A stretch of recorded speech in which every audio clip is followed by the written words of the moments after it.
multimedia makers, actors, and musicians here. And the conference, what we all firmly stand by, multimedia advocacy, catalyst for social change. What you've heard in the other two panels, and this one will be no different, is that there is power in media, and that as Latinos, we have the obligation to send out messages this year more than ever before. That's why I said 2017, Latinos Unidos.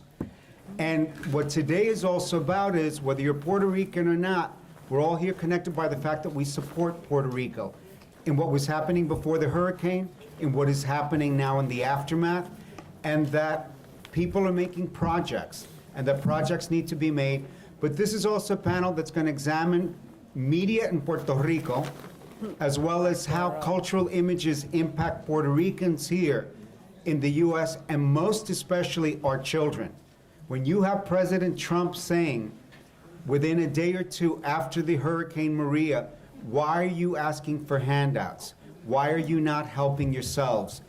What are our children supposed to feel like? So, to that effect, I want to introduce a friend, a professional colleague that I've been following for over 20 years when she was working on ABC with Peter Jennings, as one of the producers on the show.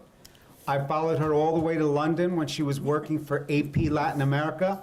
And this lady is not someone to mess around with, because she was in Nicaragua and El Salvador covering war in the 1980s. So she's earned her stripes, and she's the moderator of today's panel, a proud Puerto Rican, Susanne Ramirez de Arellano.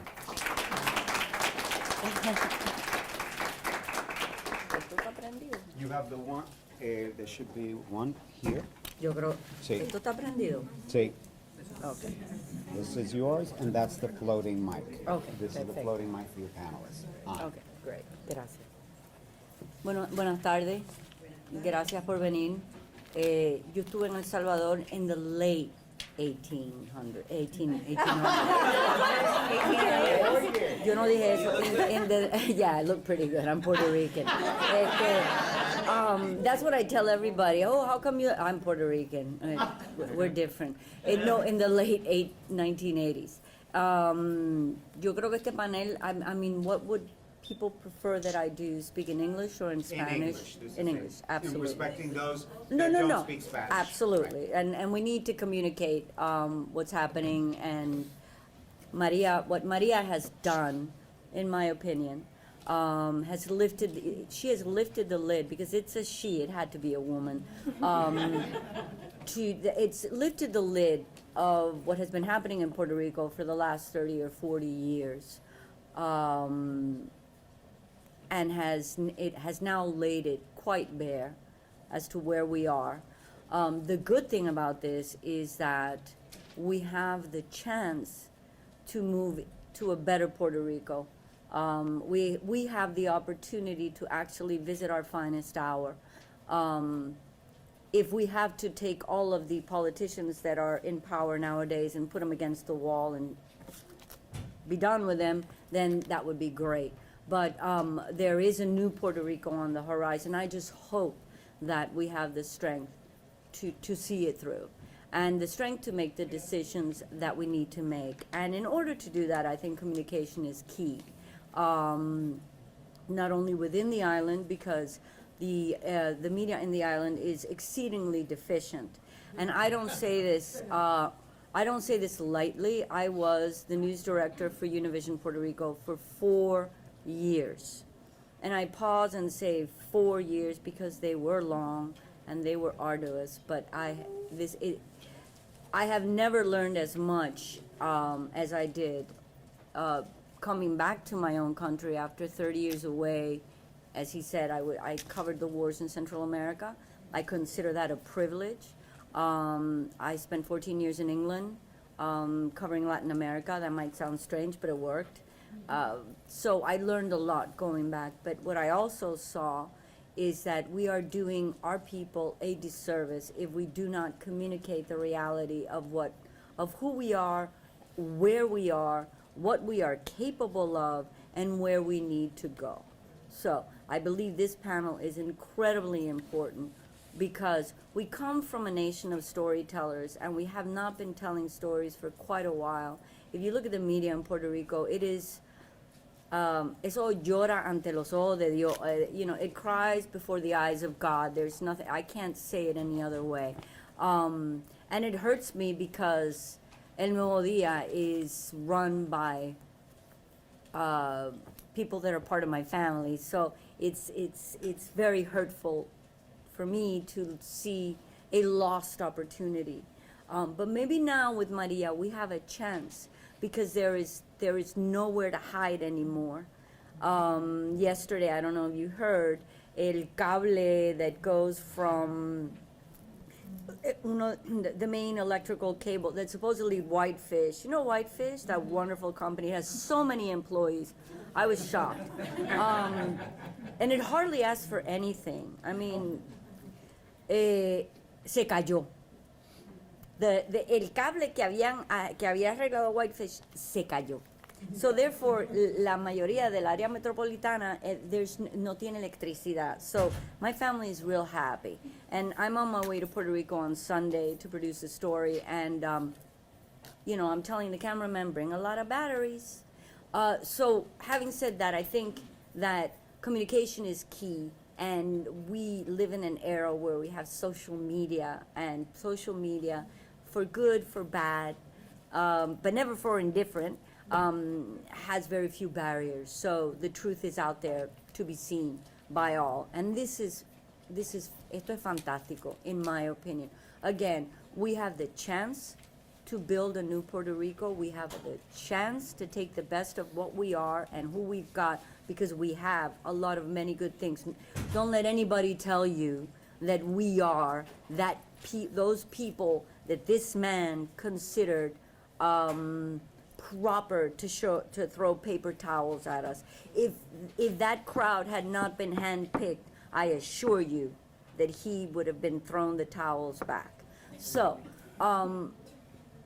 communication again is key. We live in a world that affords us the capacity to communicate and to tell the story without the barriers that we used to have before.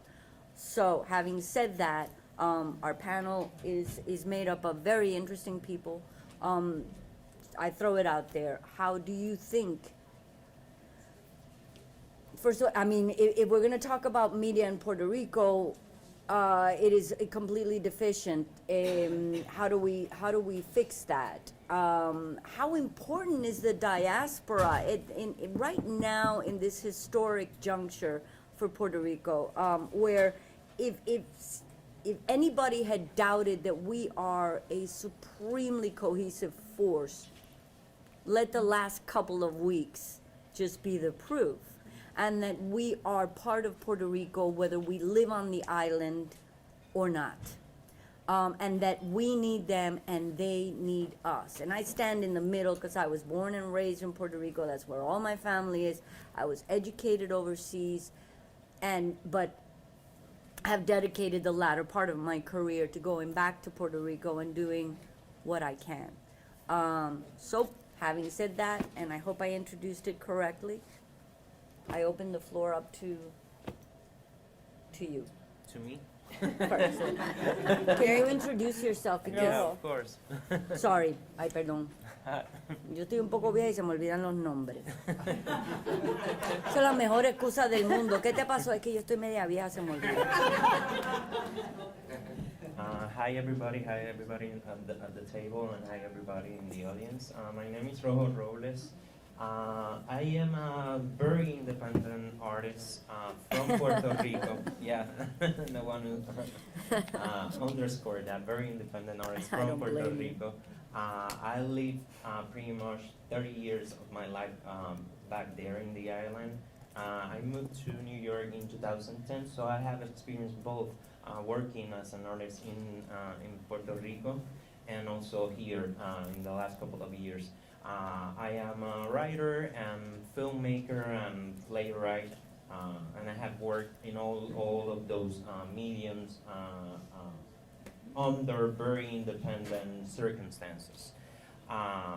when I was invited to like participate in this in this panel, I was told that the idea was to start thinking and brainstorming on the possibilities of using like alternative mediums to on one part like create and give visibility to Puerto Rican voices, but on the other also like to talk and address the specific issues we have both in the island and here in the diaspora. I think what I can like say in general, and I'm gonna say it from my perspective and from my own experience as an independent artist, both in both places, is that because my generation, I was born in 1980, so when I started to do work in Puerto Rico, there was still no social media per se, except like emails and maybe MySpace, although those were like really good tools. But at the beginning, when I started to work and producing my plays, producing my performances, and I had to like rely on mainstream media being mostly radio and sending like notice to a newspaper and hoping that somebody will like cover the come and cover the presentation of the show. And at that time, that was the way to do it, yeah? And to word of mouth, of course, to put flyers everywhere. Yeah, that was the way to do it, yeah? In a very independent way, of course, without the support of big media. That was something that allowed me and the people I work and collaborate back in Puerto Rico that gave us a big school on how to put our work out there and to how to like make an audience notice our work and come to the theater. But something happened when all these social media outlets started to pop up, especially during the late aughts.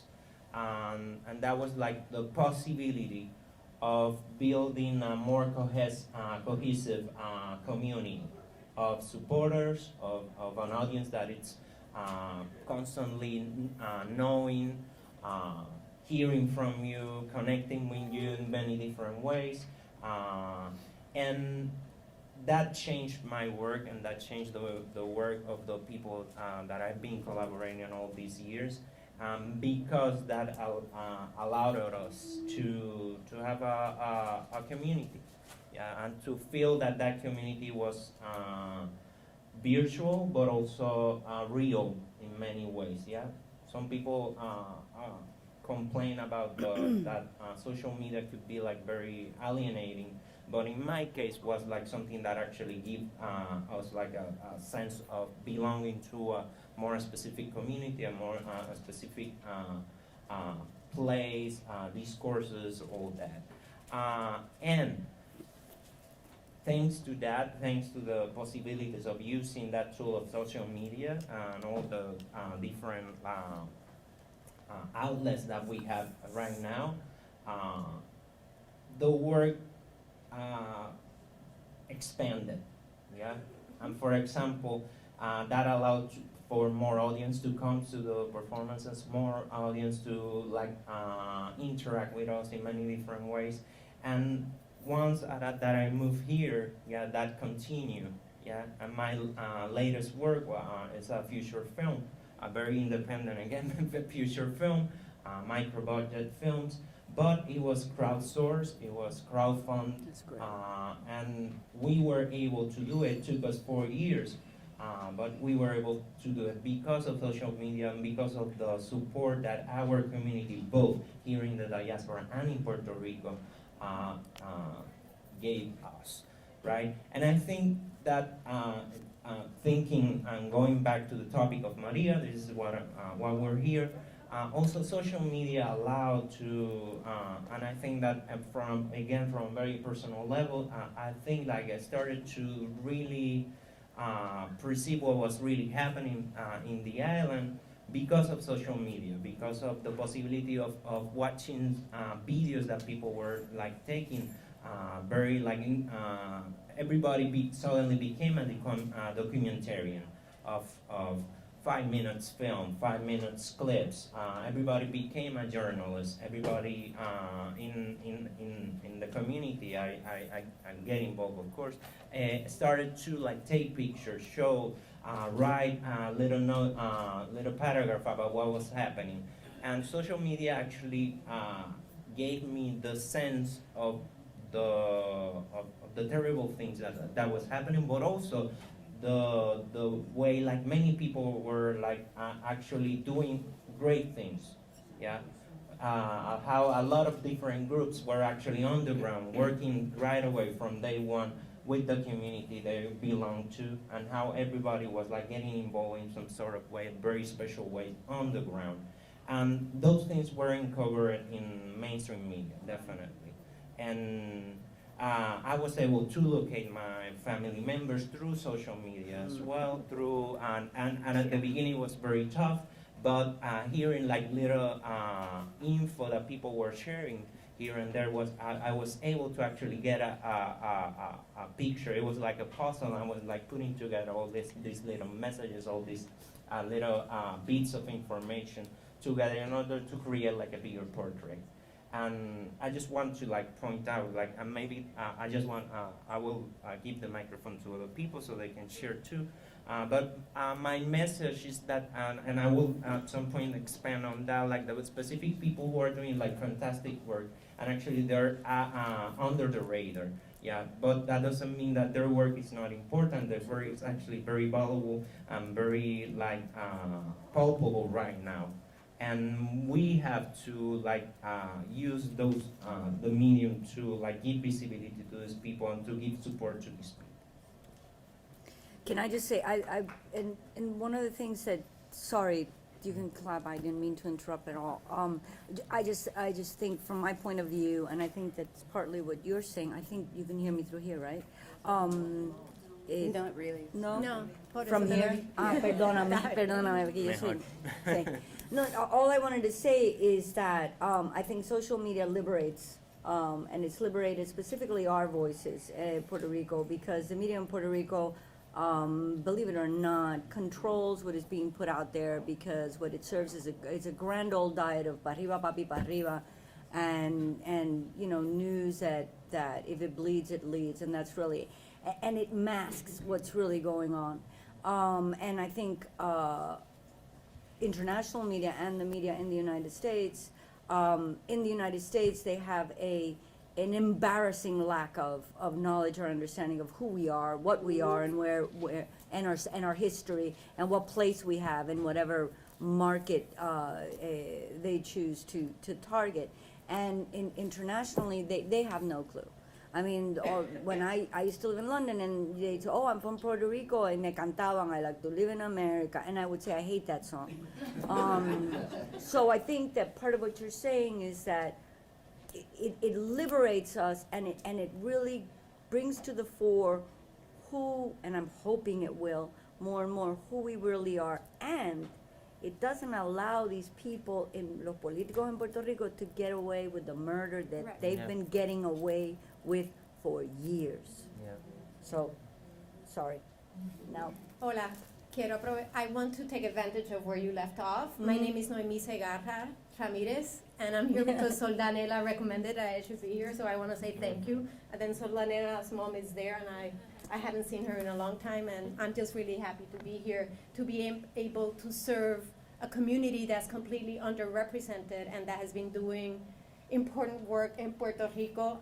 I live in Puerto Rico. I was there for Irma Maria, so I know what we went through. I'm here now, fortunately, and able to magnify a few of those experiences. I completely agree that social media has a potential now. When you're in social media, it doesn't matter who you are. You're performing. You have a presence online. And then you have a captive audience. I look at it that way. And I look at it that way in the theater of life. When you have social media, no matter Instagram, Facebook, Twitter, whatever, you're putting your stuff out there, your vision of the world. And I think that's empowerment. So right now, at this moment in time, in this post-Maria world with Trump as president, not just Puerto Rico, but everybody needs to be able to take your space in the world because you have a right to it, and to put your point of view out there. And in my case, my medium is the body. I'm a movement artist. Being here, public speaking is really hard for me. I'm not very, in my cup of tea, but out of necessity, I'm really glad to be here. And I use social media all the time, most of the time, to give visibility to the expression and what I'm really passionate about, which is experimental and experimental dance. There's a whole lineage of pioneers who are my teachers and mentors, and they're completely underrepresented. They exist underfunded in conditions that are unsustainable, unhealthy, and as a generation who's 20 years younger than them, and as a teacher of generations who are even younger than me, who are millennials, who are 20 years younger than me, I don't want to live those conditions which are unhealthy, unsustainable. And because Maria hit and put the lid out, this is the time to take your power on and get your move on and talk about this stuff, even though it's really uncomfortable. So I'm here wanting to represent the dance community, which is mainly liderada por mujeres and the LGBTI community, people who are often marginalized and don't have a say or word in cultural policies or public space policies or in politics, period. So, I'm really passionate and I am continually trying to figure out how to bring from the idea down to this plane of reality what that movement is, and an immediate way to have ideas manifest is putting them out there in social media. And another way is taking action through your whole body presence of who you are. And that's a complicated reality because sometimes you really want to do this thing, but fear or a thought of inadequacy stops you or prevents you from engaging in that dream that you have or what you understand that must happen now. And in that sense, I think that's when the dance and really, or the education in movement and not just the intellect, but including your emotions and psychological and other aspects of the self needs to be addressed not just in physical ed, but like in all kinds of education, because you're a being that has to be responsive and attentive to all aspects of the self. So I'm using this intervention here to think about critical media supporting this intention of critical pedagogy, critical education. And I'm here to amplify the problem right now with not just arts and culture being defunded in Puerto Rico because of previous Promesa and that, and now Maria on top. It's also education right now is suffering a lot, like public schools. La Universidad de Puerto Rico was being dismantled before Maria, and now it's just public schools in general. And without education, not only are we migrating, now we're not being properly educated. This is really unsustainable, and it's an urgent call into action. And I kind of want to amplify what the previous panel said. Like, how do we collaborate? I don't know. We need to collaborate. I never work on my own. I use other people that are from other fields, be it architecture, urban planning, because I'm interested in this whole notion of the body, and the body gives shapes to ideas and through action. So that's, again, when I think critical pedagogy and, making us think so that we can act. So my platform, okay, I want to talk about PISO Proyecto. PISO Proyecto is a platform. It's collaborative and it's interdisciplinary, and it's one of those projects that is autogestados, is on the ground, grassroots. We're not a 501c3. We maybe want to be a cooperative because we aspire to other models of collaborating and doing things different for the benefit of a bigger pool of people and community, generating a common ground. And I want to also put it out there that PISO is collaborating with this movement that's called Get Artists Paid, because part of Would be the problem great. with art and culture in Puerto Rico, we take it in our own hands, empowerment forever, but it's completely unsustainable to keep on working under the circumstances of not being paid by our labor. That's why I have this print on. Art is labor, just like being a teacher, just like an architect, just like an attorney. We need to get paid for what we do. We actually put a new imaginary and ideas in motion. And yes, we need to collaborate with the diaspora, because here the conditions are completely different, and that's why we come back and forth, or some people live here. And now there's a massive migration, so we need a few of those people coming back. So, collaborating with this movement to document what's going to happen. We started Pre-Maria, but now even more so. We want to generate this map towards a new horizon where we're documenting and mapping so that you have a directory, so that you can see the grassroots organizations that are actually doing the work in Puerto Rico, so that it's more visible, using social media to put this information out there so that you just don't have to Google. You can find it on a web, on a page. We want to make this map of grassroots initiatives. Initially, we thought about led by women, because we're always kind of left behind, or a lot of people are left out of the conversation. And I think all those people that are usually left out of the conversation need very much to be integrated and part of the conversation, and that's when collaboration comes in. And it's beyond Puerto Rico into an international bigger sphere, and that's when social media is really helpful to put it out there into an international, no matter the politics and the administration on what they're trying to cripple, or, laws of that inflate 20% imports Increíble. right now. Right? Increíble. Okay, moving on, passing the microphone. I'll just take 2 seconds. I think that what she said is so important, because we are a people that again, I said, we're storytellers.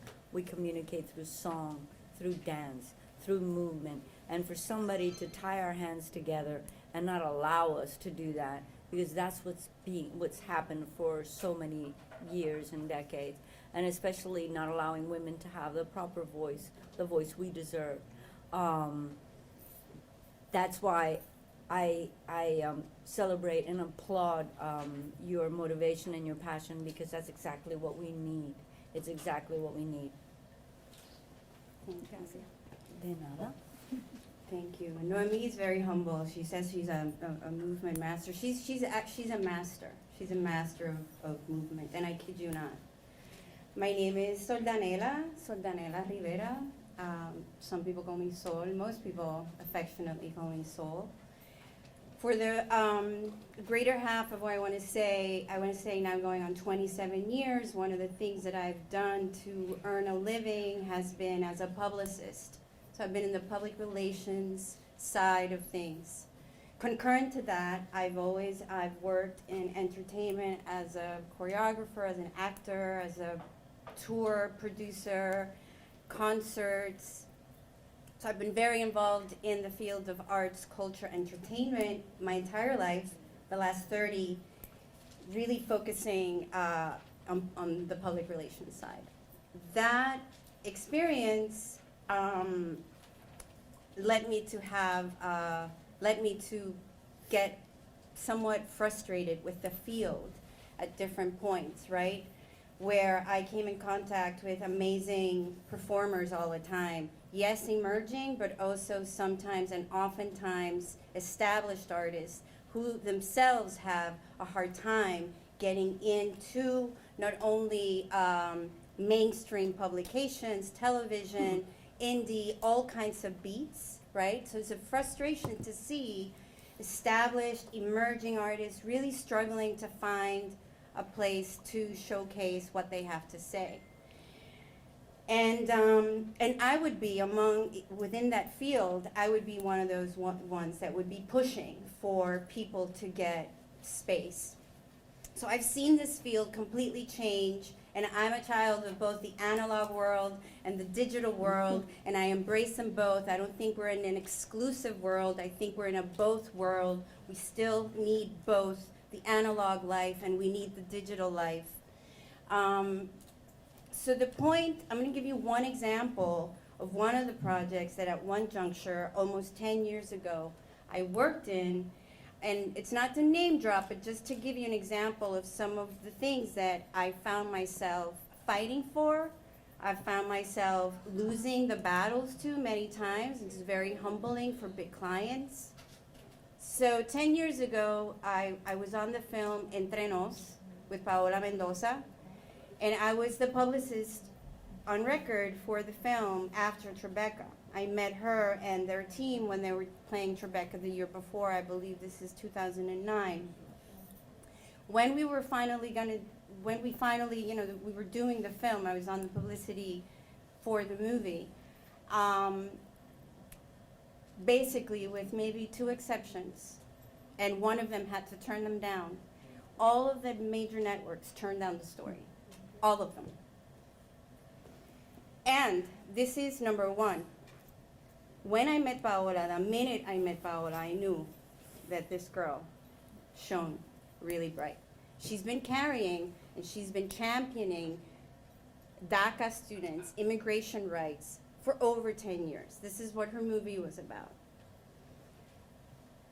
To the credit of the producers of Jorge Ramos when he was in Univision in Al Punto, they wanted her on the show, but it was the World Cup, and they were booked. They had to go to South Africa, and the story, if it was going to be picked up, it was going to be after they came back. And it was heartbreaking to see such an important story, such an important moment in time, because it was the same then as it is now, to get something of our own, a story that is affecting our community, be turned down by our own community. Now you fast forward 10 years, and you see who Paola Mendoza is, right? So Paola became now, she was the artistic director of the Women's March. And she's championing immigration rights, right? And she's championing marginalized communities that are hiding because they're in fear of being deported. So this is just one example. And it was so heartbreaking to have to say to them, no one wants you on the TV, right? And that falls on me because I'm the publicist. And I knew people. I was there every day, practically every other week, in all the channels with some other artist or some other thing or some other project. So I'm bringing you that because it's just one example of the many examples. And just to bring one project that after 10 years, the same person, the same artist with the same consistency has now achieved a notoriety and a platform that is, we should be so proud of her. And I am incredibly proud of her and incredibly grateful to her for the different opportunities that she brought to me. But to bring it back to what this all means, in that span of time, I decided a couple of years ago that I'm going to put out a podcast called Notes from a Native Daughter, and the idea had been in me for some time. If none of these people are getting noticed, then maybe I'm gonna talk to all these amazing people that I know, and not just actors or musicians, but thinkers and educators and community organizers. And I mean, it's the breadth and strength and wealth of our people, and I don't just mean Puerto Rican people, yes, of course, but of the whole entire Pan-American context, which is really what I try to highlight or grab at when I bring the guests that I've spoken with. And up to now, I'm going on 78 uninterrupted weeks, but in tandem to that, I picked up an oral project for Hostos Community College. At this point, I've interviewed 150 people that have had a hand in the betterment of a community that was absolutely bombed, marginalized. Nobody wanted to deal with the South Bronx. And had it not been for Hostos Community College, and many people here are going to know what I'm talking about, the South Bronx would not be what it is today. So from this from this view, and I decided to include the Pan-American label because it's more expansive, because diasporas are not black or white, you know, pardon the pun. But do you know what I'm saying? Like what you just said, you're African American and Puerto Rican. I know Chinese Puerto Ricans. I know Argentinians and Mexicans. So we're this amalgam of voices, and it becomes really hard to pinpoint. And in the conversations that I've had Noemí, I've had Jarani, I've had some of the people that are in these previous panels, because once Maria kind of like unleashed, you know, its venom after the fact, I sort of became very obsessed with not only finding out what was happening, who's out there, but then also to continue to give voice to a lot of people that don't have it. Because I know firsthand, it takes so, you know, I wish that there were more, and it seems like there's this incredible irony where we feel that in the multiverse world of web, there's an infinity of spaces for indie emerging artists, when the opposite is true. As a publicist, I'm thinking, well, this is weird. Yeah, there's all these hits, there's all these places, but no one really is necessarily going out to cover outside of celebrity. And again, this is not a criticism of celebrity, there's a place for it, but there's a lot more, and we are missing out on a lot of life, on a lot of people, on a lot of voices, which adds to our ignorance, which adds to the injury of being insulted. I mean, because it's ignorance, you know? And that's what Notes from a Native Daughter it's all about. It was a response to the frustration of the media, you know? And needless to say, you know, how it's played out, especially in Puerto Rico, as a result of the hurricane, you know, the weeks following. And to the credit of others, you know, it's not everyone.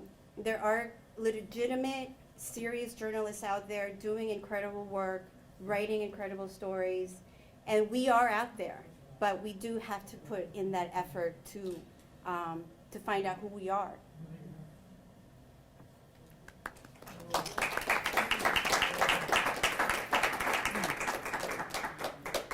Before I pass it on to Andrew, which is, who has an amazing point of view, I just wanted to say that there are journalists that are working within traditional and even social media who can tell you the pain of having to sit in an editorial meeting and suffer through the stupidities that you hear on a daily basis, and how hard it is to be that only Latina in the newsroom who is fighting for a story that nobody else understands or gives a rat's backside for. It is a very, very hard role to play, and for those of us who have played it for as many years as I have, I can show you the scars on my back. I know exactly what she's saying, and she is absolutely right. How do we contrarrest this? I guess by continuing to talk. But I think that the point that she made, and then I'm going to give it to you, is that it does lead to us not having the information we need to do what we need to do. And I know that there are younger journalists out there, Hispanic journalists out there, people that I admire, especially women that I admire, who are fighting that fight. So don't think that everybody within traditional media or within the media in itself is not fighting inside for you and for me and for us as a whole. Hello, everybody. Thank you. I'm really honored to be sitting on this panel. I'm learning so much just sitting here and listening, and that's what I do. My name is Andrew Vinales. I listen to people. I'm an oral historian. I work with the archives, the library and archives here at the Center for Puerto Rican Studies. Primeramente, I identify as Afro-Puerto Rican, as a queer person, as someone who was born and raised in New York, as someone who carries herencia dominicana, haitiana. I have family from the U.S. Virgin Islands. I carry all of that with me. And as someone who is an oral historian, before Maria, before the hurricanes, my biggest job per se, was to uplift and amplify the voices of people like me. And I think after Maria, it's also important to uplift and amplify those voices, because as lots of people were saying on this panel, some of the people, women, queer people, LGBT people, Afro-Puerto Ricans, their stories aren't being told, and in my case, being archived. And so when we're thinking about critical media from an oral historian perspective, no one's going to be able to say, right, that there's no evidence of what happened to the Puerto Rican people after Maria. There's no one's going to be able to say that we don't know who those people are, we don't know what they were going through, and we don't know how they were resistant to what was going on. So I'm very happy to be part of this group of people telling these stories and archiving it and making sure that with the intention that we're able to be part of a huge amount of people, actors, journalists, artists, who are taking this moment to change that narrative and put that narrative from our perspective. I did want to share a couple of things. We are seeing lots of people migrating into the United States, and it's hurtful, Yeah. And it hurts a lot. But we have a history of that happening in the United States. And the Center for Puerto Rican Studies, a shameless plug, has a great project called Puerto Ricans in New York, Voices of the Migration. The oral history project was done in the 1980s, where they interviewed people about their experiences migrating to New York. I've already had calls from people asking how we're replicating something like this for places like Florida and Texas and other places that are receiving Puerto Ricans. And I think it's really important that we archive what's happening. One, so that no one can say that we don't have evidence, we don't have archival material, we don't have the research material to share that narrative in a scholarly way, but also in a accessible kind of way. So that's what I have for now.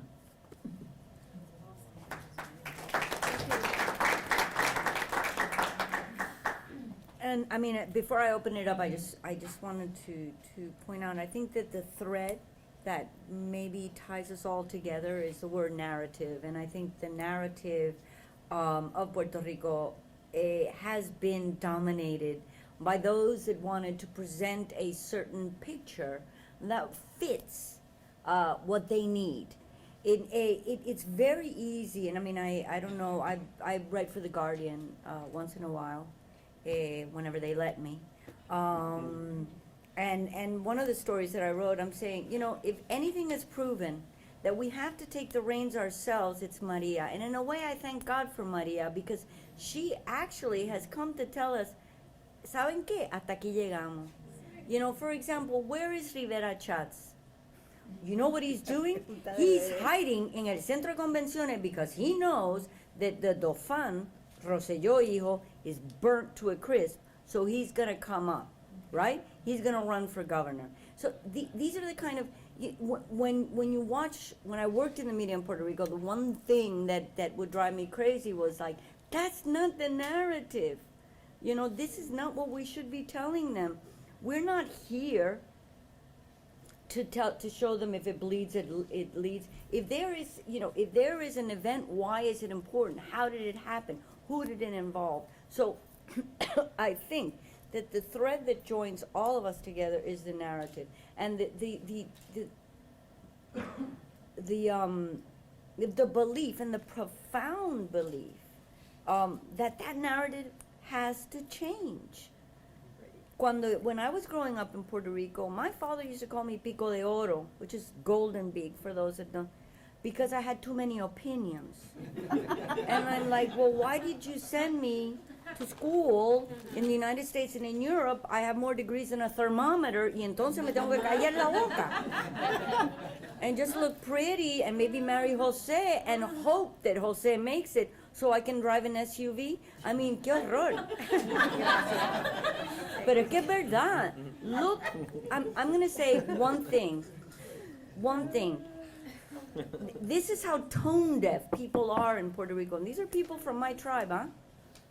There are many people that are posting images on Facebook porque están en Bogotá porque están cansadas. Can you imagine? O sea, the narrative has to change. The people that tell me that what the story has to change. You know, the politicians have to change. I, for one, whether you like her or not, I thank God for Carmen Yulín because she has changed the narrative.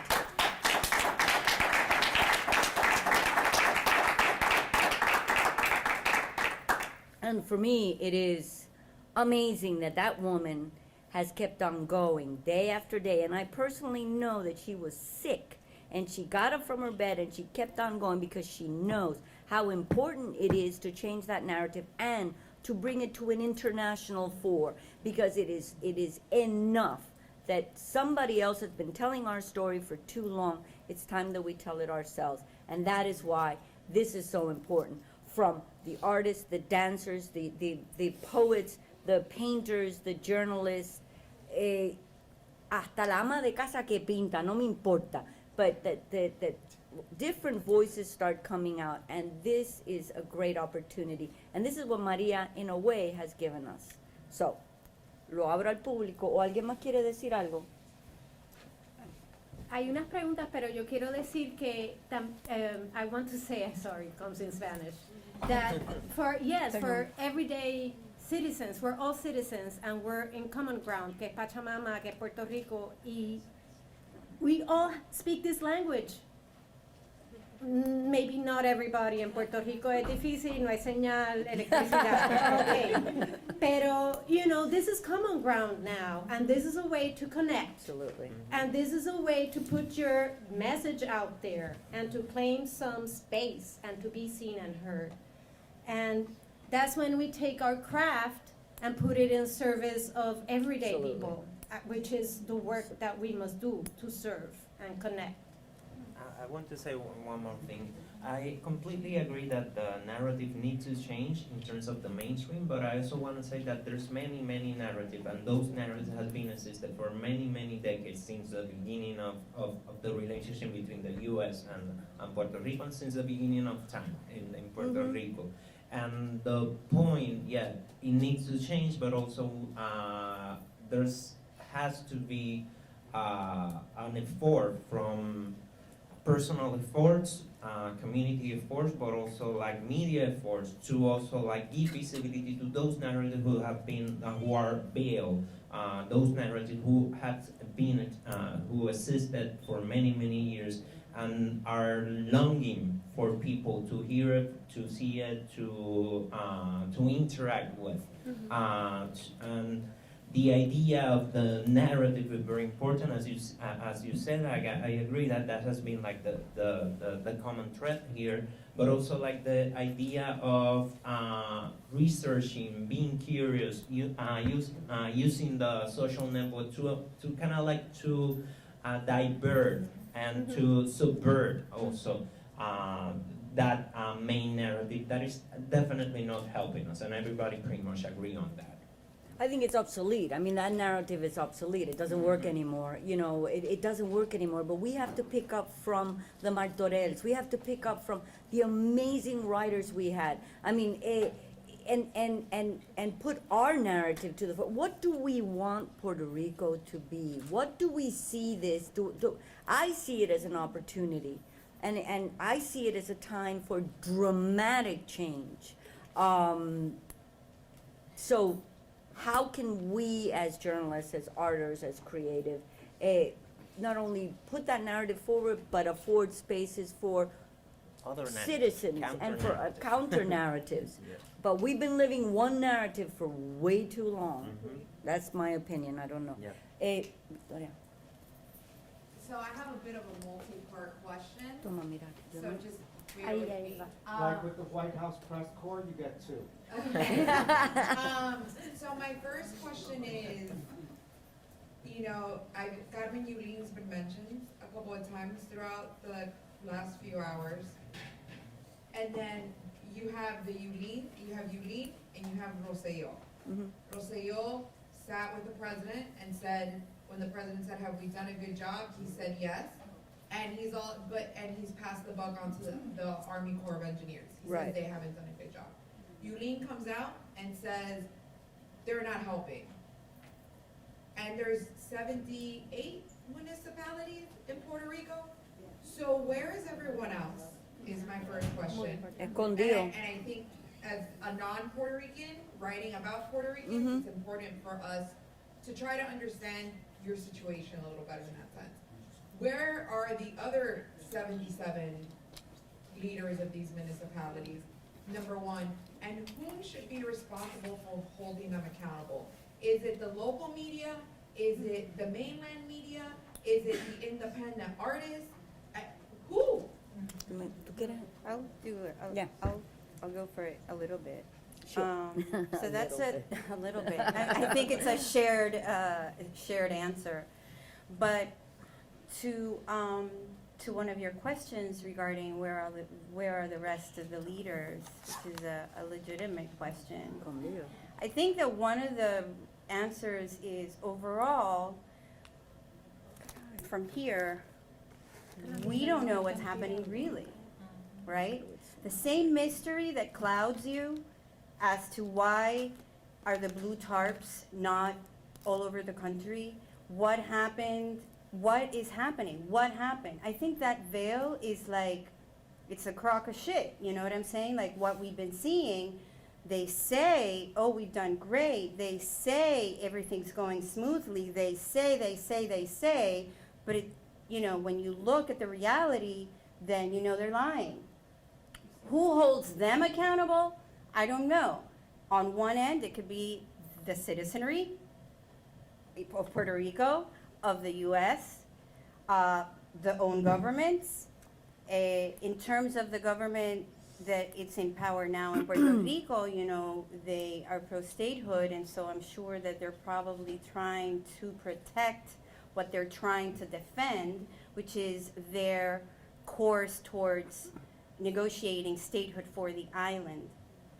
The problem with that in many respects in terms of how they're presenting it is that their arguments are basically void and absent of context, of historical context. And that's what they run into trouble, even arguing for a lot of what they say they want to defend, which is equal rights, among other things. But it doesn't scale because nothing's adding up.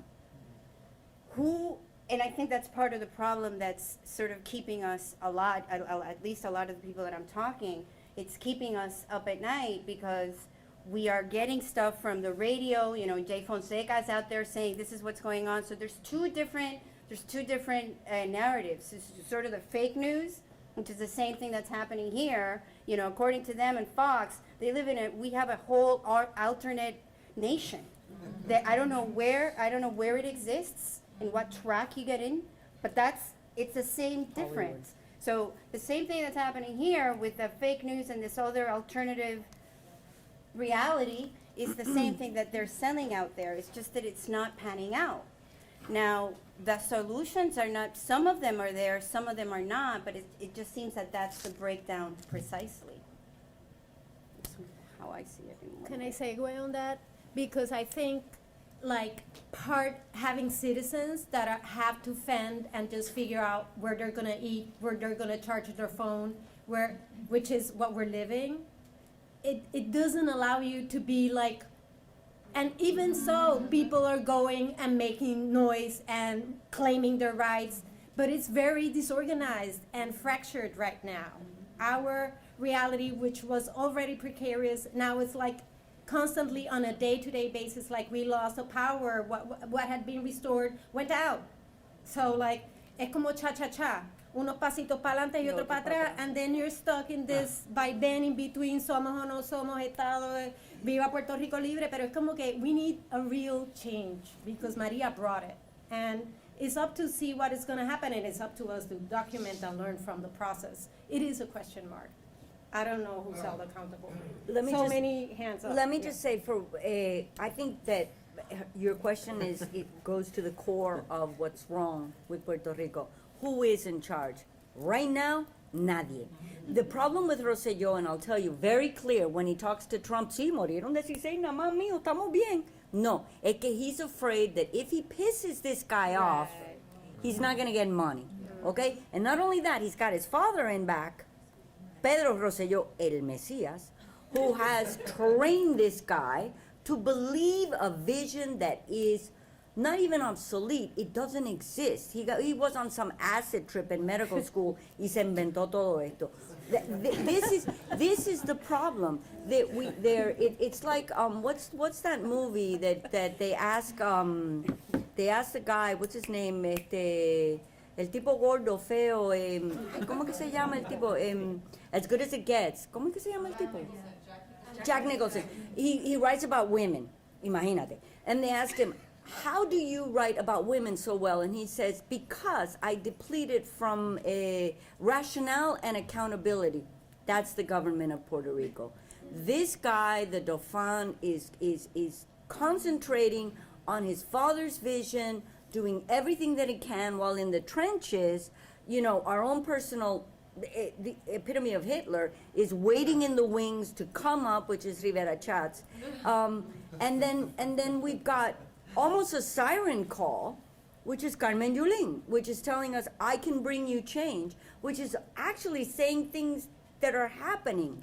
I believe that what she's saying is clear, although now it's being clouded by a lot of politics ingest itself in everything we do at home. But who is accountable? Who is making people account? Those 78 people, then most of them deben tener luz en su casa, mientras todo el barrio no tiene nada. I would tell you, no one. Because the governor of Puerto Rico is intent on following his father's visions and not pissing the guy with the bad hairpiece. Anyway. I'd like to add something. Sure. Yeah, I'd like to, if I may.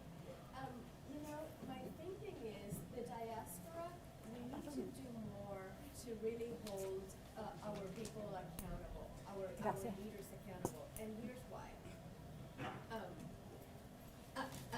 I'm thinking that the diaspora, we need to do more to hold our leaders accountable, and here's why. Number one, my father just got power back after 38 days. He is among the lucky 25% in the island.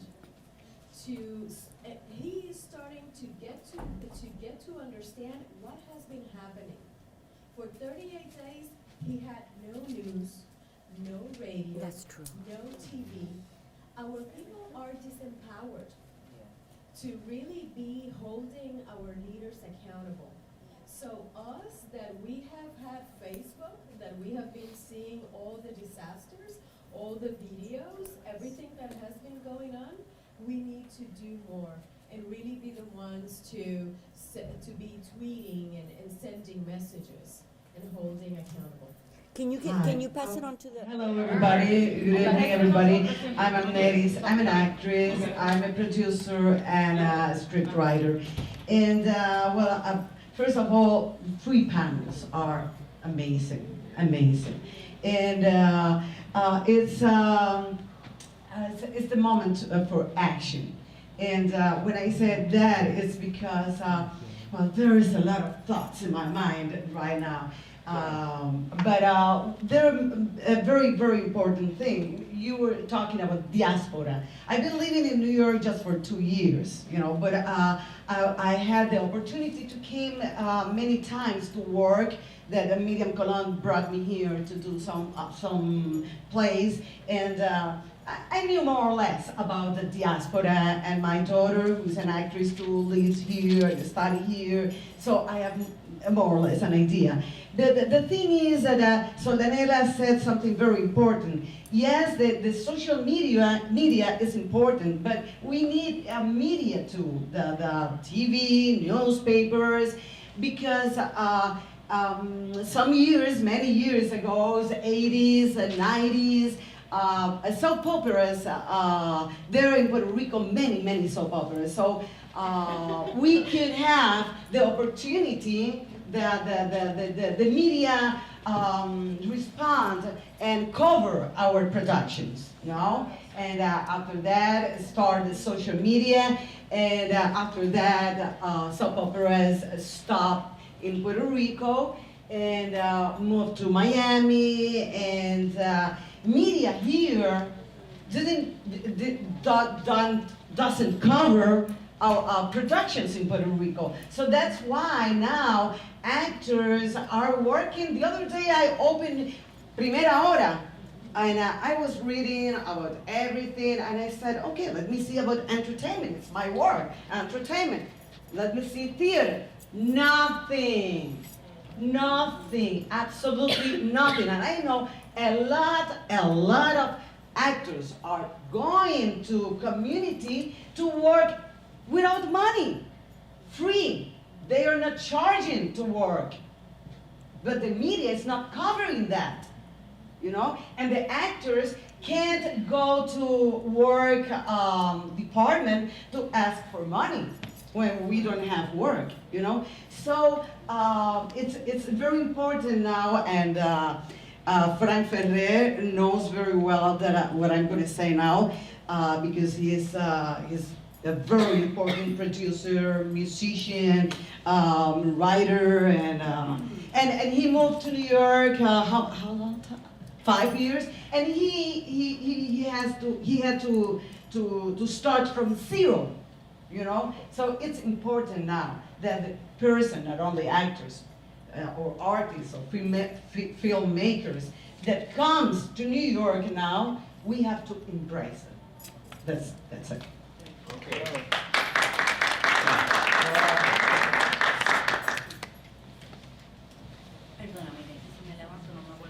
Hello, hi. My name is Patricia. I was in the first panel, and I just wanted to ask this question for those who weren't here. And I would like for you to participate if you're interested. And I'm going to ask the panel this question. The documentary I'm doing, I just came from Puerto Rico because of the hurricane, and I received such welcome from the diaspora that now I want to do a documentary about the diaspora that is receiving us and the diaspora that's getting here. But I also wanted to have the diasporas that live here opinion about the situation in Puerto Rico politically. The reason why Ricardo Rosselló won, one of the reasons was because he was saying that colonialism had to end, that we were going to feel, that we were going to be equal as soon as we became a state. That was what he was selling to the people. That's what people believe. Will we feel equality when we become a state? And if anybody's interested in answering that question because you have lived here and you know what it's like, you're welcome to come to me, give me your number, and you will be interviewed for this documentary. But I would like to know what the panel has to say. If I can give my 2 cents.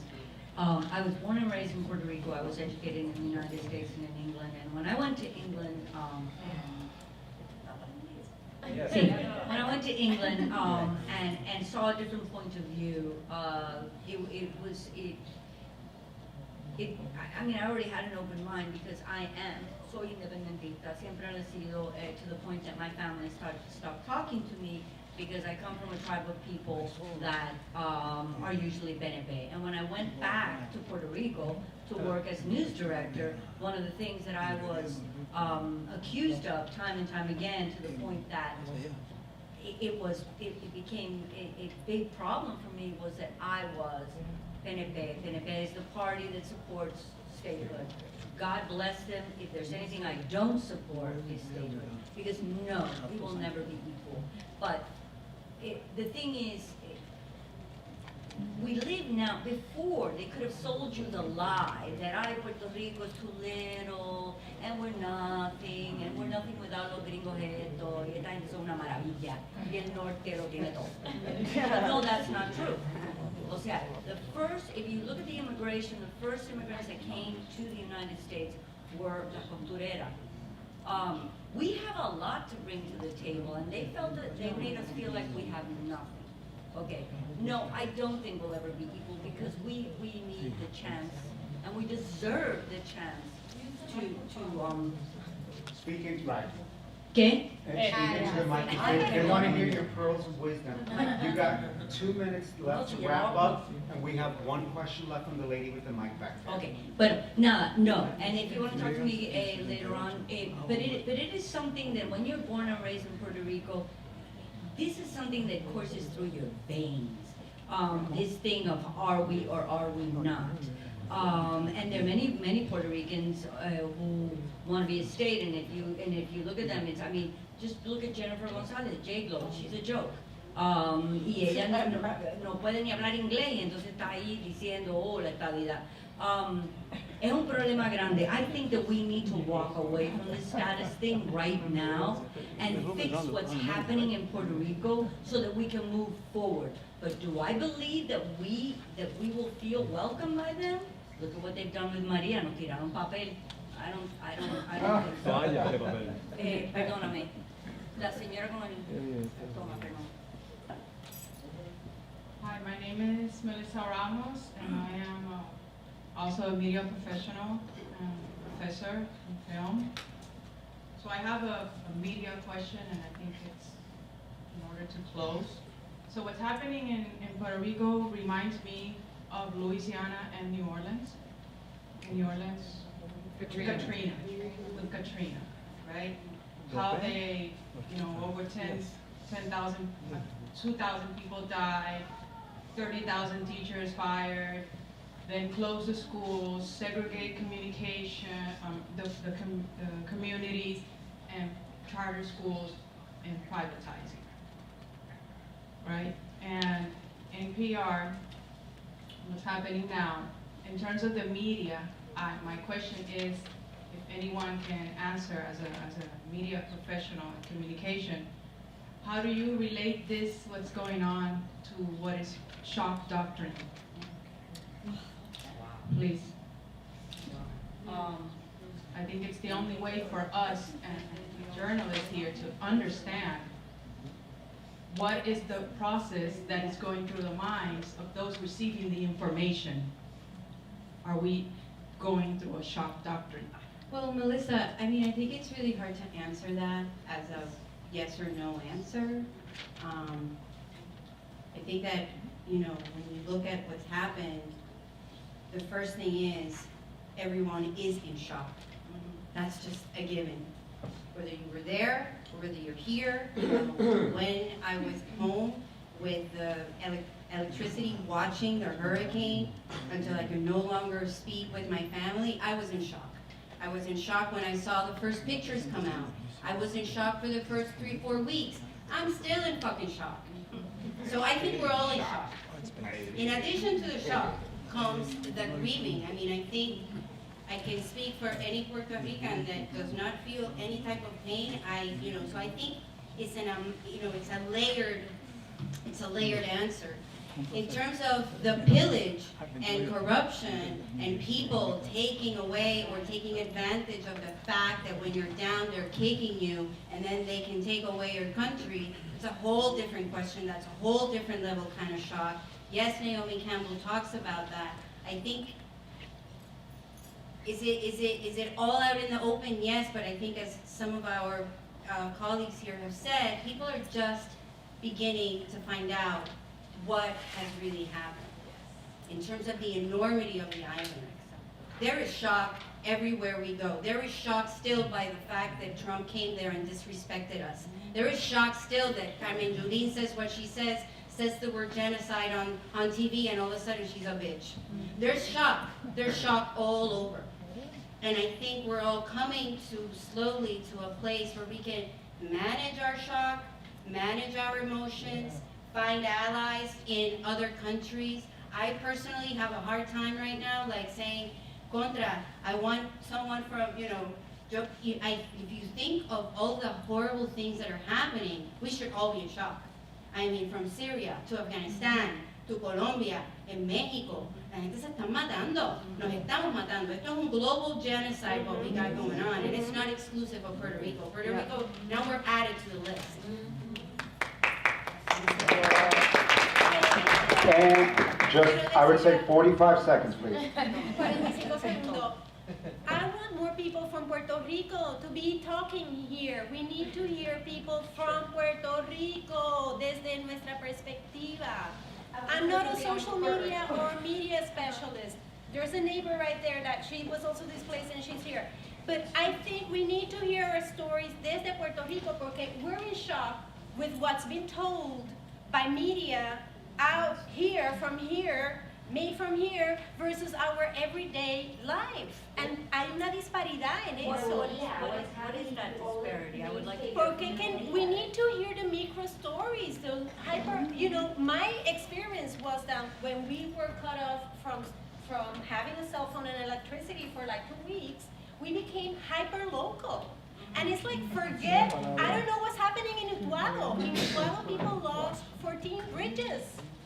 Carrying food and water to parts of their community is impossible, and it's still how many days after, and there are still no bridges. I don't know how they're doing this with pulleys and improvising a way to, you know, make the shipment go. We need to be looking and listening to people from Puerto Rico. I'm sorry, that's my opinion right now. Can I add something really? Georgie wants to say something. I'm from Puerto Rico. I arrived 3 weeks ago. I work for PR, work with museums, with plastic artists, and so on. Freelancers starting all over again at 42, 43. And she's open to being employed. As she explained, she's paying, this is the reality, Puerto Ricans coming back.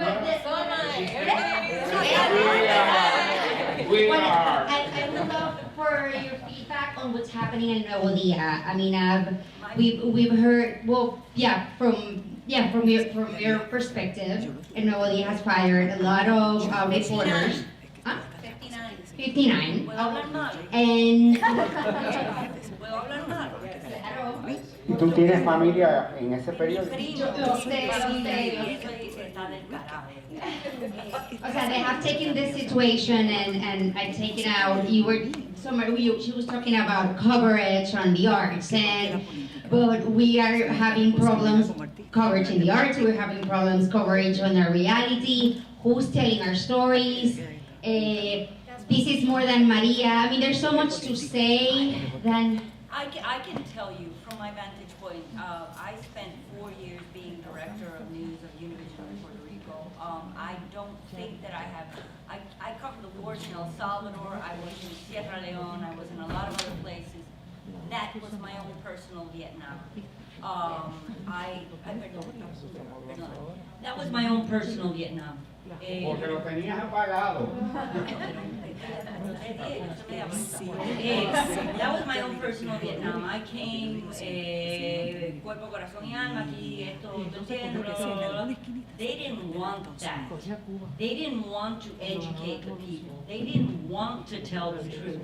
They wanted to sell you. Voy a hablar malo, así que nadie diga nada. So get closer to the mic so we hear. Okay, they wanted to sell you un palato de mierda, coño. That for me was outstanding. I mean, I couldn't believe it. And I was told that I was not the market. I was told that I was too smart for my own good. But my point was, if we do not educate and illuminate the people that are watching us, that are el pueblo que vota. El pueblo que vota ve Univision y Telemundo y para arriba, para arriba, y toda la mierda esa que ponen. Ustedes me perdonan. Y Objetivo Flema y toda la mierda esa que yo me tuve que comer. Then what are we doing? Pero es a propósito, señores. This is a strategy. What did the Nuevo Dia do? How can you, in your head, fire 59 media professionals that were out there risking their goddamn life, and you, because your paper wasn't making money, well, excuse me, then my cousin shouldn't be on a plane to Europe to all of this philanthropic thing con un cravat diciendo que es la gran cosa. A mí que me perdonan. Entonces es una falta de respeto. It is outrageous, and I am ashamed that I share a name with them. That is how I can tell you. I have personally written to them. I said, like, do you fucking sleep at night? Puerto Rico needs you now. They are the biggest media conglomerate on the island, and they are playing the American game. How dare you? How dare you is what I say.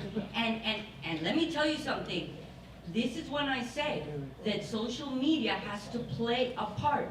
So that, what, do you know that when I was news director, yo tenía que ver al tipo con el gato en la cabeza, ¿cómo es que se llama? Pérez Olivo y el otro idiota, a los analistas, are telling me what they think? No me jodan. But you know what has to happen now? Puerto Ricans have to stop being nice, and we have to get angry. Y decir esta mierda saqueaba. No compren el Nuevo Día. All I can say is now you understand why she was declined for consideration as Secretary General of the United Nations. So, you know what? Because you've been kind and good and supportive all day, we're going to give you the last word before she closes the panel. But we do want you on the mic because it's being recorded, and we want your voice registered. Introduce your name. Yolanda Cruz Martinez, and I'm from Westchester County. Okay. Originally born and raised in the Bronx. But I just wanted to ask you, what is your thought about David Bagnell? I mean, he's a journalist who has been reporting from Puerto Rico. He's with CBS. CBS, yeah. I can tell you the story of David, and that story has two names, and her name is Ana Real. Ana Real and I covered the war in El Salvador together. Ana Real is one of the top Hispanics in CBS newsroom. When Maria was about to hit, I called Ana, and she's nicaragüense, y le dije, moviliza tu gente, mija, porque esto se jodió. O sea, don't believe what they're telling you. Univision, es que no sé, porque no creo. The same thing that they did with Haiti. I said, Ana, moviliza a tu gente now. Y eso se llama Ana Real. That is the power behind her. Now, having said that, he is now being called to say, excuse me, he's doing his job. A journalist should not be the story. The story is the story, okay? He's doing his job. No es tan santo now. And when he saw that taking that tack was gonna make him maybe land a job at CNN y destronar a, ¿cómo que se llama? Anderson Cooper, el tipo se fue por ahí. Listen, thank God, me alegro. Pero ese nombre, esa es la persona que movilizó a todo el mundo y él no hubiera estado ahí, se llama Ana Real. That is the real hero in this story. Ahora, listen, me alegro que estuvo ahí, but he's doing his job. I've had friends who have been killed in war zones. Y ellos no están aquí, oye, Miguel es una maravilla, hay que darle un papacy. O sea que la cuestión esta de usar un periodista a mí no me gusta. Pero esa soy yo, and I'm old school, maybe whatever. Gracias a Dios estaba ahí, está bien. You know what really bothers me about the coverage? First, they weren't there. Ya voy mismo que te estoy viendo. First they weren't there, and no, first in the beginning. Bueno, lo movilizaron por Ana, pero I'm talking about in general. When it was evident that it was a humanitarian crisis, the rest of the media was not there. The international media was not there. And The Guardian allowed me to write an opinion piece on me cagué en la madre a todo el mundo, which is great. And then when they got there, era toda una lloriquería. Coño, díganme la verdad de lo que está pasando. Me, being a journalist, sitting here con electricidad, I still don't understand what happened. I still don't have a clear picture of what happened. Why is exacto? And that's the thing I'm left with. ¿Qué pasó? Did they allow this to happen? Is my question. Did they allow this to happen? Y mi marido me dice, no digas eso, porque no es, coño, conspiración ahora. Le digo, coño, pero es que, is this part of Rosselló's vision? Did they allow this tragedy to happen? Y están dispuestos a llevarse al pueblo puertorriqueño por llegar a la estabilidad. Mi pregunta, eso es todo y ahora me callo. As we end with a Puerto Rican conspiracy theory from none other than the moderator of this panel, who will reintroduce all her speakers, My dear good friend, Susanne Ramirez de Arellano, who never ever disappoints. We love you. If you could just see your panelists off, get the program guide. No, espérate que no veo. No, ya. ¿Cuál es el program guide? Qué vergüenza, ustedes me perdonan. Soldanela Rivera. No, Noemí Segarra Ramírez. Para que te oigan. Rojo Robles. Andrew Viñales. Thank you very much. So stay where you're seated. I want to bring the closing words of Prime Latino Media partnered with the Centro's creative network of the Puerto Rican diaspora. And I want to introduce Lorca Perez, a proud Puerto Rican, who is the founding artistic director of Multi-Stages, of freelance theater, director, producer, performer, visual artist, theater, set, mass designer, and an advocate for diversity and gender parity. Founding member of this organization, Creative Network of the Puerto Rican Diaspora. And she did a wonderful play about Puerto Rico and a tribute to Taino culture. If we barely hear about Afro-Puerto Rican culture, forget about the Taino culture. And I think actually this is probably one of the first times today that is being uttered, so that we couldn't possibly part without closing words. But she created a play. She was the artistic director and co-writer of Temple of the Souls, that among other actors in it starred Lorraine Velez, who did a phenomenal, it was a great musical. We need to see it again. It's these stories that we need to hear about our history during the conquistadores. Remember them, in Puerto Rico, but about Taino culture. So I want to introduce Lorca Perez, who will give her closing words for today. Hello. This is really exciting. Thank you, Louis. So basically, the Creative Network was founded by the last governor, and the idea behind it was to bring Puerto Rican artists together who are doing things here in New York. And so we had filmmakers and writers and museum curators and theater makers, and about 26 of us, I think, got together at the governor's office, regional office, and we started talking about what's happening. And this was in 2013, and then we kept together as a group. The idea was to create a sort of a request for proposals to bring artists from Puerto Rico here and vice versa, so we could have this wonderful exchange of education and artistic leadership.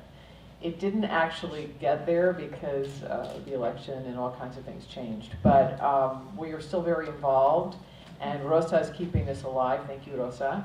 And we're trying to keep our network together and continue building community and taking action. So when Louis asked me, he asked me actually earlier to be on one of the panels. I'm an educator, I teach at NYU, and I had classes today, so I wasn't able to join the panel. So he said, how about trying to bring a call to action at the end? I'm like, okay. So I caught, thank you, that was a really exciting panel. I caught a lot of this panel, but, and we talked a lot about social media, which was one of my highlights that I wanted to mention. And I did a play in 2010 about Hurricane Katrina, written by Jamuna Yvette Serker, who is Nicaraguan and Indian, East Indian actually. Fascinating woman. And the play was, she wrote it in between 2005 and 2010 through a writers' colony, a series of writers' colonies across the country.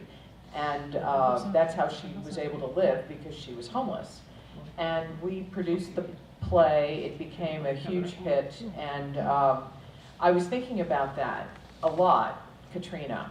Not to mention climate change and all these other things that are happening.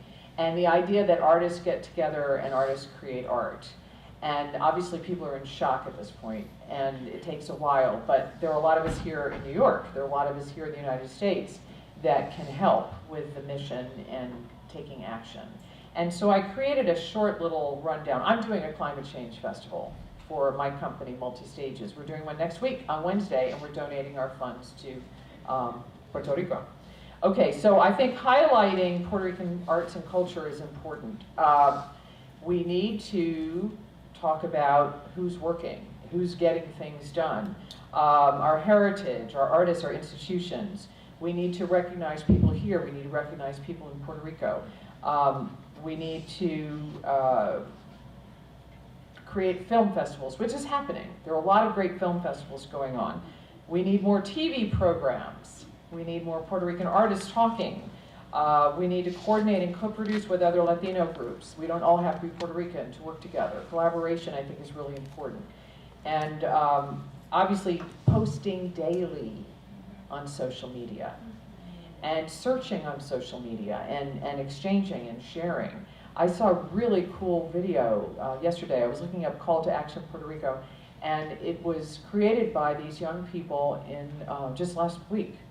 And they're all talking about what's happening, and they're sharing conversation. And it was an hour and a half, and it was a fantastic, I watched the whole thing, and it was fantastic about what's happening at home. So getting those things out there, fundraising. There's been a lot of really good fundraisers going on. As a matter of fact, there was one just at Carnegie Hall the other day.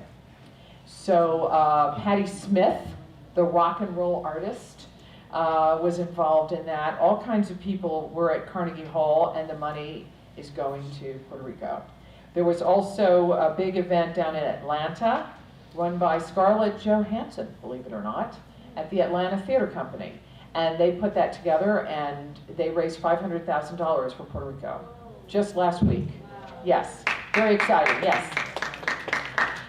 There are so many theater companies all across the city right now that are doing events. So everywhere you turn, there's another event going on. So I think cross-posting, announcing, you know, there is things happening. I mean, this is small potatoes, this is small money, but at least it's keeping the story alive, and I think that's very important. We just heard that Lin-Manuel Miranda's going in January. He's going to be bringing Hamilton to Puerto Rico. I don't know who's going to pay for it, but, you know. 2019. Oh, 2019 of January.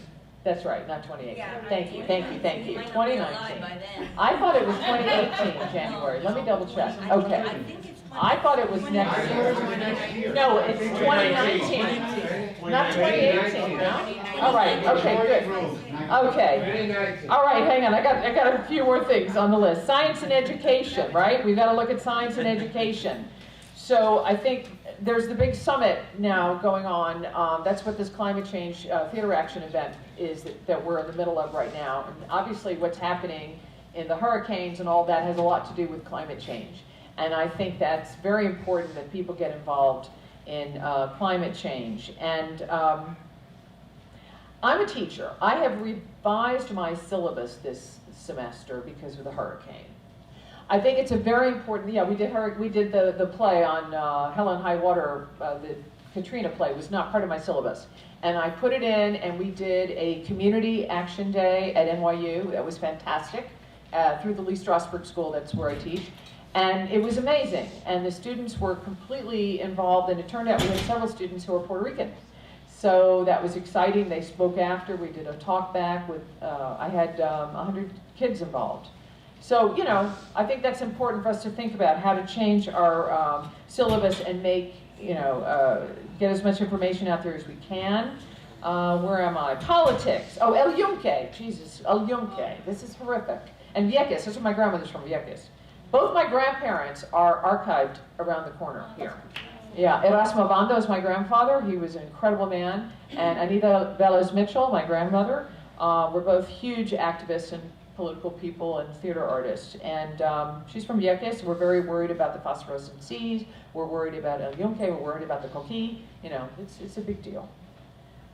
Politics, we've talked about. Religion, we have not really talked about. I think that's something to think about. Communities, getting together with communities, creating, you know, action, creating movement through your churches, through synagogues, through mosques, getting people together and talking about this. So I think it really comes to, and a business, creating charity events, creating organization through business.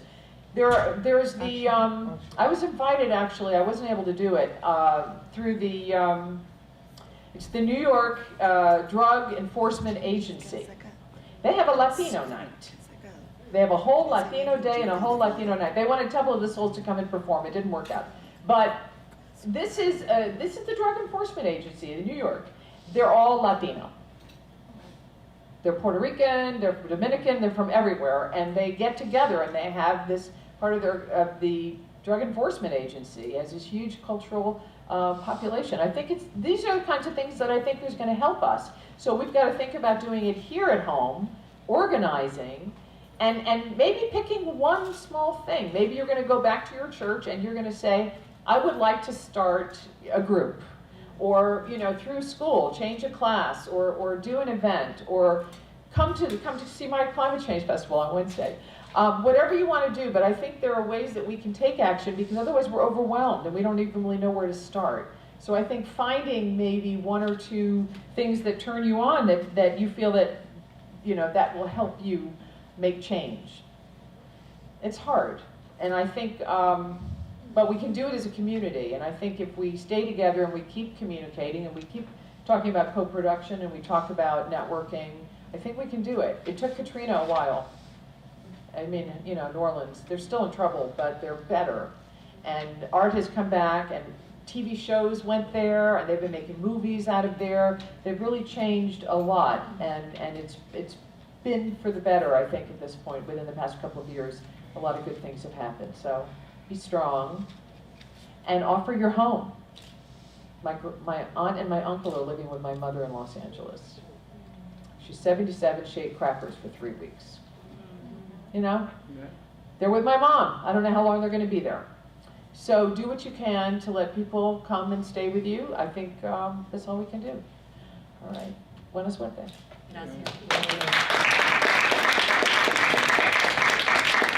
So, actually, we'd like to just end with, as we close, and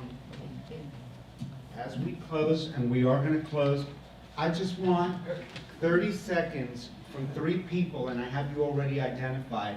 So, someone born in Puerto Rico who's been here for 7 years. Did you waste your time in coming today? What did you get out of this? Just 30 seconds. Alejandro Santonini, what did you get out of this? You're an actor, so you're used to being put on the spot. So, was this a waste of your time? What did you get out of this? I'm gonna talk in Spanish because. Sí, I can translate. 30 segundos. Cuán importante. Yo creo que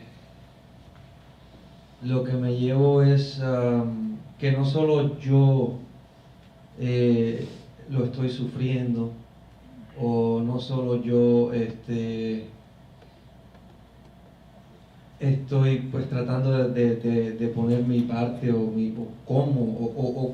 no solo yo estoy, como dijeron ahorita, que nadie sabe nada, todos estamos como en ¿qué pasó? Not only am I suffering, his walkaway is, what I've gotten from this is not only am I suffering, not only am I like, how do I become a part of this? How do I, what do I do? Sí, que me siento pues un poco mejor de que no soy el único. I feel a lot better that I'm not alone. De que sí, que estamos como no sabemos qué pasó. That we're in one of those states of we don't really know. Even that it's been great what everybody they've been saying, and they're very knowledgeable, and they speak beautiful, whatever. I still feel with the same. I still don't know what happened.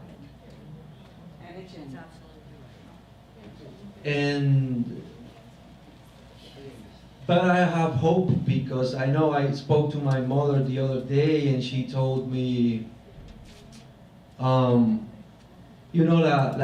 miré por la ventana y la mata del patio ya está volviendo a nacer, ya se está viendo el verde de nuevo. I looked out the window, his mother said, in Puerto Rico, and I'm finally seeing green starting to come up. So, that's beautiful. I mean, I know things are gonna get better, and I agree with what they said, that big changes has to come. It's just something has to happen. Hopefully Big. green. Right, hopefully green. And besides one last person, I do also need a woman's perspective, so there's one more. You're an actress, so also born in Puerto Rico. Hola, buenas tardes a todos. Dios mío, excelente panel, todos los paneles que pude ver.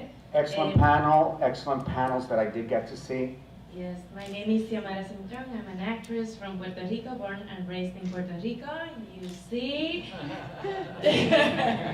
I'm really, really happy and glad that I was invited to come here. Knowing everybody here and what everybody shared to us, I think it's really, really giving us hope to continue the fight, because now I feel is the time that Puerto Rico is really gonna change.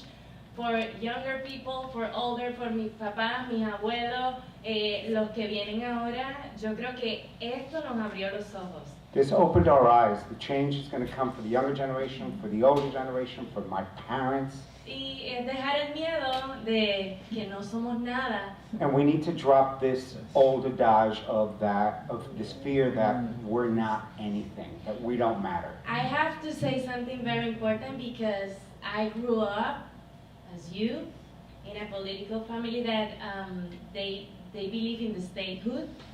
Y como todos en Puerto Rico, te crean esa semillita en la cabeza. Tú eres Like de este everyone in Puerto partido. Rico, they plant these seeds. Yeah, tú eres de este partido y tú tienes que creer en esto You're porque from esto this es lo party, you gotta mejor. believe this way, and Y es that's por it. tu futuro. For your future. Yes, but until I didn't get out of Puerto Rico, and I went to London as well, I went to different places, then I opened my eyes.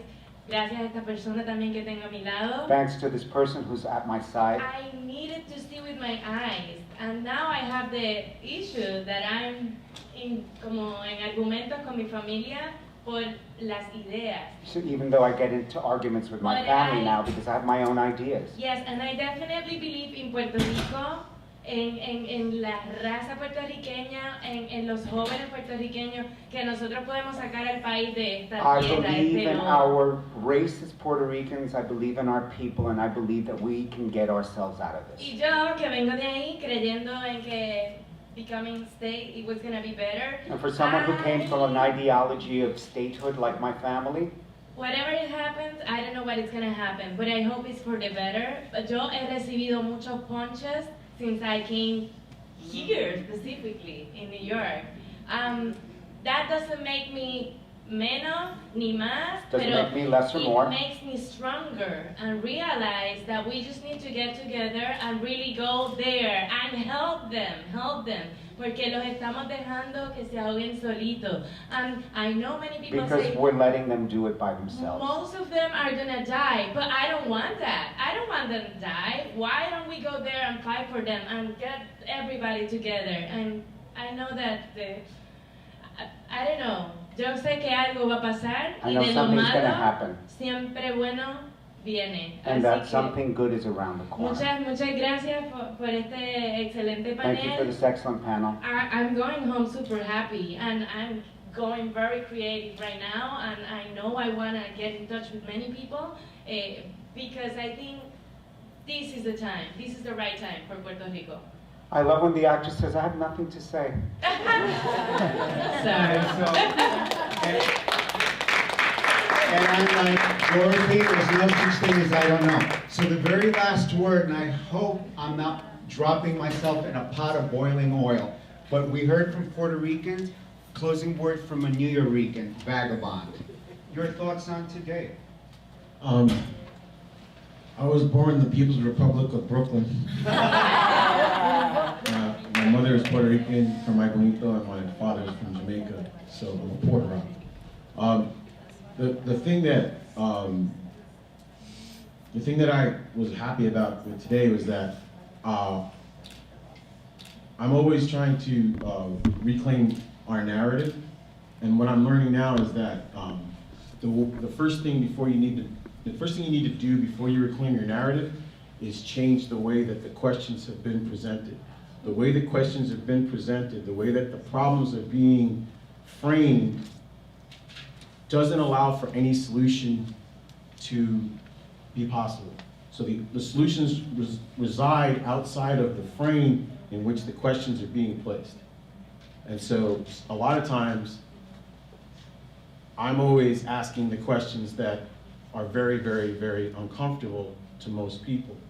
And so, and saying things that are incredibly uncomfortable to people.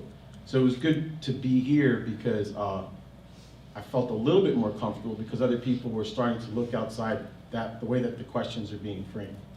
And so, for me personally, I've said this time and time again, but I believe that had Puerto Rico been independent, free, that we could not have done a worse job. And the problem that I have with people like Rosselló and the statehooders is that they're putting their politic and their statehood ideals and ideology before the lives of Puerto Ricans. And so for me, the blood of Puerto Ricans who have died in Puerto Rico rests in all of those people who have fought against independence.